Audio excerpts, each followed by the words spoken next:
Hey friends, in today's video we're going to learn to break some bubbles, and rather than do heavy editing with the tier list, I'm just going to try to get the information out there as quick as possible. It's not going to be a catalog of everything that breaks a bubble, but rather what my PvP experience tells me is the most cost-effective way to break a bubble, and hopefully you win the game as a result. In today's video I am going to talk in terms of a tier list, but just know, I want to be very clear on these definitions. Someone's going to tell me, oh, a Nova Bomb or a missile is the best way to break a bubble. But I'm going to disagree. I think that's a little bit of a naive answer in PvP because one of the supers takes much longer to charge, right? Bubble is a tier 5. It charges faster than a tier 3, which is Nova Bomb and missile. Also, Bubble drops Orbs of Light for their teammates, which can give a variety of bonuses as well as weapons of light. And usually they also barricade in the bubble, so you're dealing with them having a damage bonus and an overshield that is now your problem, and they can bait your super by waiting for the last second to shoulder charge out of the bubble. So when I say the term cost effective in this tier list, it means that a Nova Bomb, although better at breaking the bubble, costs more resources to break than say just a grenade. And I don't want you to think about any of these things in isolation. Ideally, you and your other two teammates in a 3v3 game mode should be fighting the bubble together at the exact same time. But of course, things don't go perfect in PvP, so you have to have the next best idea. And that is what today's video is about. It's about giving you the highest success rate for breaking a bubble.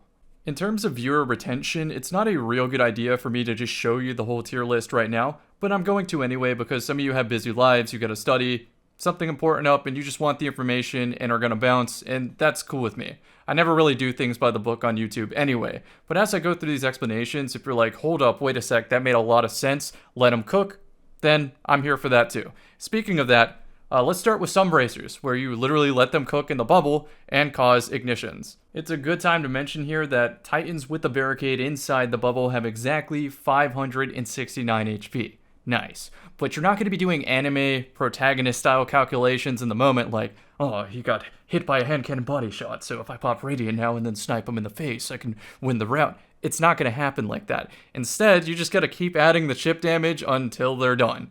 And that's what Sunbracers excel at. You just throw the grenade at the top left or right side of the bubble so it has the most surface area covered when it bleeds through, and you're pretty much good. They have to avoid it by stepping out and inside of the bubble repeatedly, which gives you an opportunity to delete them. And what better tool to delete them with than the new raid exotic shotgun, the conditional finality, which freezes them if you land all the pellets, which means that your melee follow-up does more damage because they're frozen. So conditional finality on its own is part of the S tier, but it gets even better when you combine it with Sunbracers or the next thing on the tier list, which is the Loreley Splendor helm. What always grinds my gears about fighting other bubbles is that the best answer is to just play Titan, but then you're contributing to the problem. So here's how a Titan versus Titan fight goes down when one is in a bubble and the other is not. Of course, inside the bubble, always assume that they're barricaded, right? So the Titan on the outside puts a barricade on the edge and tries to trick the other Titan into punching him, which then his melee will be short-stopped, and he'll be cooking inside of the barricade, which makes him one-shot to pretty much anything, including getting punched. But although there is the stereotype of Titans eating crayons, Titans at the high level of PvP do not mess around. They're not going to fall for such a simple trick. They're just going to shotgun your barricade and then punch you. And they're not even going to do it. They're going to send their teammate to do it because if they die, the bubble goes away. So why the unnecessary risk, right? Here's why I put Loreley plus conditional finality in the double S tier. And that is because even if your barricade breaks, you still leave a sunspot on the floor, and once you enter the bubble with conditional finality, they have to deal with you. Either you break their barricade with conditional and then start shooting again while punching, and if they reactively melee, they get sucked into the sunspot and are cooking anyway, and then your teammates can easily clean up. No matter what variation of you putting your Loreley barricade at the edge of their bubble and then entering with conditional finality, it is one of the highest success rates of anything for breaking a bubble, with the caveat, the opportunity cost, of having to play a Solar Titan, which in 6s is not really a trade-off, but in 3s, yeah, you're gonna be feeling it.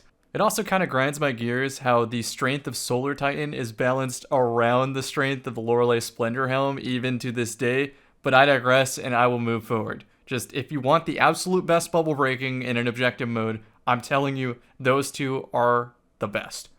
Moving on, Conditional finality by itself is good enough in a pinch. It's already, in my opinion, the best shotgun because of its 98 handling and its elemental effects that can work with other subclasses. But the thing is, it doesn't have the opportunity cost of like a bad option. For example, if you don't want to run some bracers, you run transversive steps, and throughout the course of a match, you might have lived more often because you had the enhanced mobility or been in the right place at the right time. And maybe you're slaying so much more that they don't even get a bubble in the time you win. Yeah, with conditional finality, sure, you could use a different shotgun, but it's so close that I'm going to argue there is not an opportunity cost. It is just raw the better shotgun, the better loadout. Well, there is one opportunity cost I can think of, and the sound of it brings PTSD already, and we're not even done with the season yet. Yeah, I'm talking about the Immortal. If you use conditional finality, you cannot use the Immortal. Then the Igneous Hammer hand cannon that I would suggest to pair with it, you can't really obtain anymore. So, yeah, you either have the good stuff or you aren't lucky. But seriously, it's not the end of the world to not have a target lock SMG because it is going to change in the future, and I will hit you with another video at some point soon talking about alternative loadouts to the popular Immortal combo that can rival it in either ease of use, range, or time to kill, but not all three. Yes, you are taking a slight L, but usually you are in Destiny anyway. Someone always has a slightly better build for the map and mode. And most of all, I'll get into it slightly, this is a team game. So I would argue that conditional finality plus Igneous Hammer can keep up as long as your team is well rounded to complement the map and mode. So yeah, you can absolutely beat a triple Immortal team if the circumstances are correct, and you can also prepare yourself to destroy a bubble without throwing. And that's what this video is for. But if you're still really hung up about the fact that you can't use conditional finality and Immortal at the same time, well, I'll just summarize that future video for you and hope that you'll watch it anyway. I'm killing myself with ad revenue here, so please stop by my stream at some point. If you're a mouse and keyboard user, you want to be using conditional finality plus Igneous Hammer or the Borrowed Time SMG from Gambit if it's a short range map. If it's an extremely long range map, you want to consider a high impact pulse like the Spiral or the Stars and Shadow. If you go the Borrowed Time route, that's the aggressive SMG, make sure that you have a damage perk on it. One that's passive would be better, but if you want an active one like Swashbuckler, make sure you have a build that can realistically get punches in a high level game, like a Cold Snap Warlock or something like that. Freeze Rift into punch, use the Swashbuckler bonus to duel the Immortal, and you will win. If not, have a way to make orbs consistently as a team, and use the armor surges to give you the target lock edge over the Immortal. All you need is one surge right now, but it's probably going to be 2 armor surges in the future whenever they adjust SMGs. Might even be 3, so prepare for that. Now for controller players, let me catch my breath here because it's going to be a lot. I lied, it's string. It's string. Just use string. Okay, so now that we went over that the conditional finality opportunity cost is there but not significant, let's talk about Witherhoard. For Witherhoard to be effective, you have to pretty much get a stick, and if they are a Galaxy Brain Titan, they can dance in and out of the bubble to survive the Witherhoard. But most Titans won't do this. So shoot them once with Witherhoard and punch and try to weaken their health as much as possible to make sure that they cannot get away with that.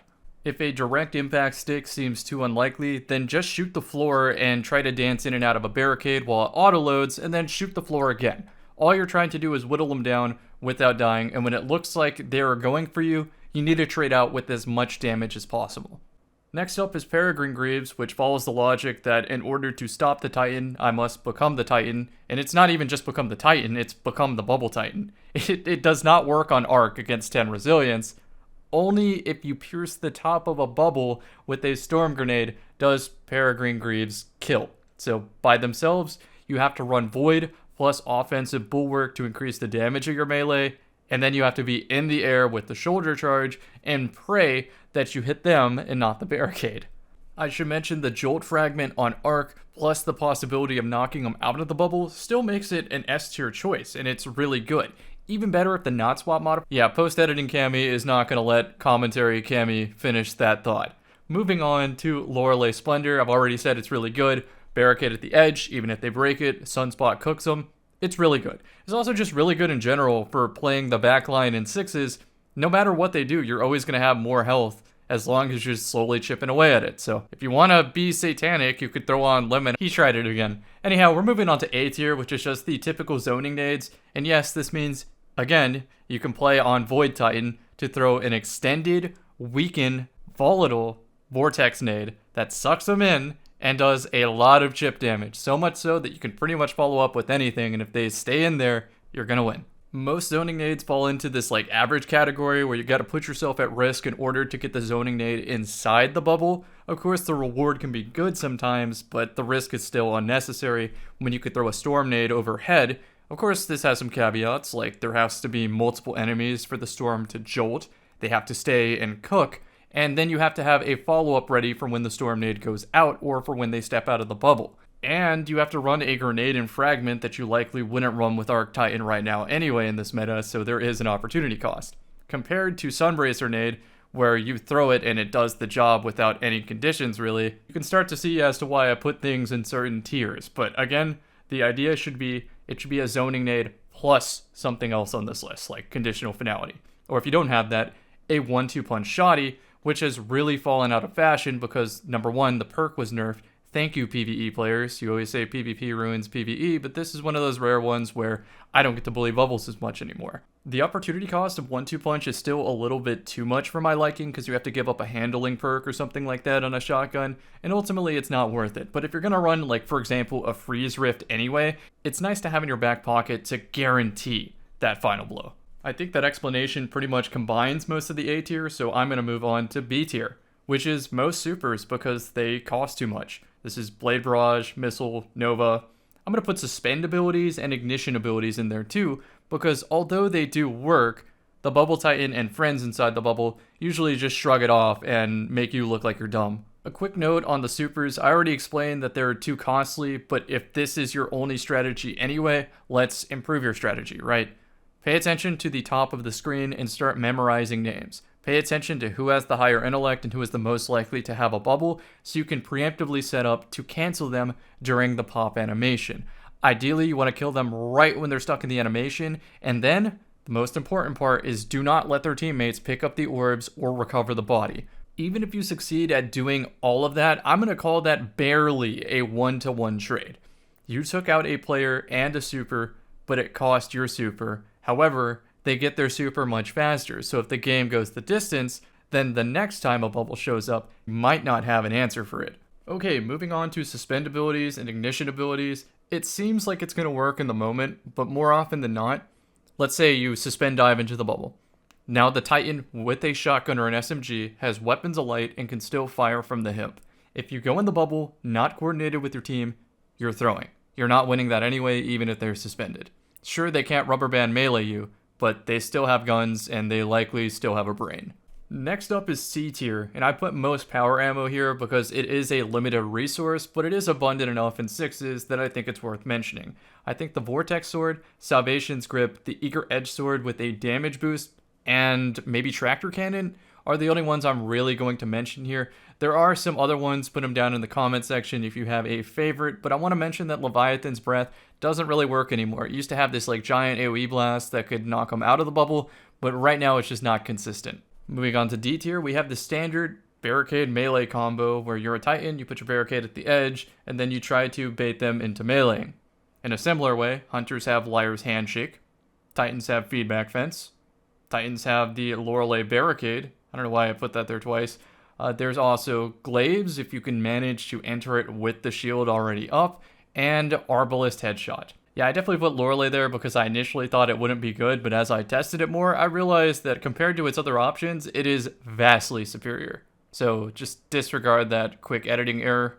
Now I do want to especially explain Feedback Fence because it's not just a offensive tool. If you're the Titan throwing the bubble, you could be wearing Feedback Fence and make your defense even more likely. So if you're the kind of Titan who drops a bubble on another bubble just to create the Thunderdome, you should be maining Feedback Fence. Like, I strongly recommend it. I have a video called Waltz of the Armadillo Man that you should watch if you have any of the slightest doubts on Feedback Fence.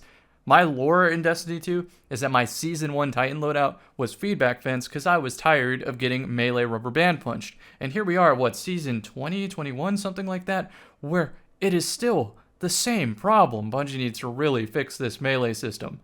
I digress. This is a bubble video. Finally, we're here at the F tier. The last-ditch effort that requires a headshot that won't land because of, you guessed it, melee rubber banding. So, good luck hitting the Time Lords. I realized there's one strategy I didn't mention specifically for 6s, and that is breaking the bubble outright with just primary weapon fire. Usually Cerberus with some sort of damage booster like a Well of Radiant against a bubble. The problem with this is you have a large loadout opportunity cost most of the time. You could be running like multiple behemoths, multiple rat kings, etc. to have some sort of defense to kind of work like a pack of hyenas, bobbing in and out of cover to shoot the bubble when the Titan's not paying attention to you and whittle them down so that hopefully they don't capture whatever objective they had in under 30 seconds. But a lot of the time, even if the bubble breaks early, they still have succeeded in doing what the bubble does best, which is controlling space and getting a free objective capture. Here's some Destiny 1 lore if you want to search back in some ancient TWABs here. The bubble is not just about capturing objectives. I use it for a free offensive kill and making sure that we are +1 in a Trials of Osiris round. But if I'm playing 6s, I will typically drop it in a high traffic area so my teammates can just simply have a free damage buff and a faster super. Way back in the Destiny 1 TWABs, Bungie said that a team with a bubble is X amount % more likely to succeed and win, something like that. I don't remember the exact numbers, but it was said before, and I was part of the problem back there. I made a Bubble Titan in 6s because it was free. It was so much freer. It was one of the only supers that you could have down and work towards building another super while the super's up. So long story short, a good player amplified the use of it as a support super, which then powered up their teammates, which made it easier to play the role of support. It's like a perpetuating cycle of bubbles.